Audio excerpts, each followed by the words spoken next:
The things you never hear about is total primary energy consumption in the United States is now over 72% comes from two energy sources, oil and natural gas. Record high market share, little in addition to volumes. Doesn't quite sound like the dying industry I've been hearing about for the last 15 years. But if you roll over to the electricity sector, it's a very different story. In the oil and gas production segment, declining capital intensity, increasing efficiency, surging production. What's happening in the electricity sector? Surging investments, gigantic amount of monies are flowing in. And what's been the net result of that? Almost no growth at all in the production of electricity, but significant growth in the price of electricity.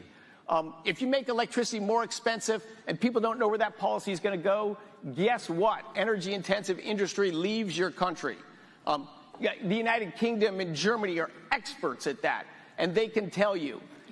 In Germany, they've invested $500 billion, more than doubled the capacity of their electricity grid, and they produce 20% less electricity than they did before the $500 billion investment, and they sell it at 3 times the price. Like, that is not a winning model. That is not what the world is going to duplicate. We have just gotten so far off track. Think of our industry, smart, detailed analyzing, physics, numbers, math. But when it comes to climate change, we just check rationality at the door. Forget it. That doesn't apply over here. It's only about decarbonizing and claiming we're in the middle of an energy transition.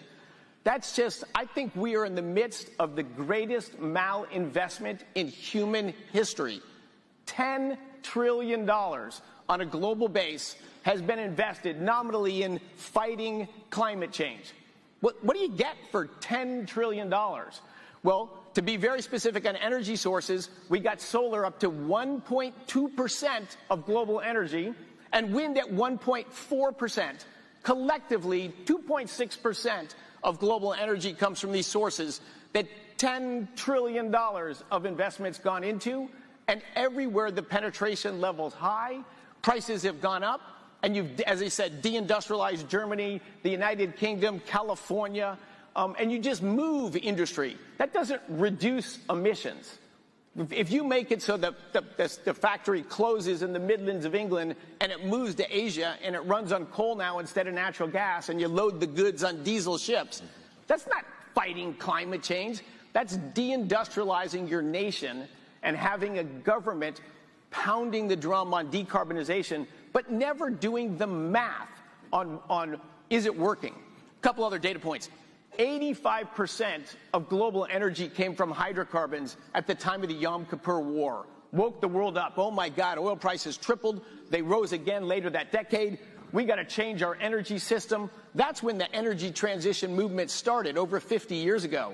85% from hydrocarbons. Today, 85% hydrocarbons.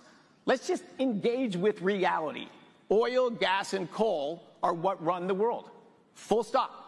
We can't make a wind turbine or a solar panel or a nuclear power plant without massive amounts of oil, gas, and coal. That's how the world works.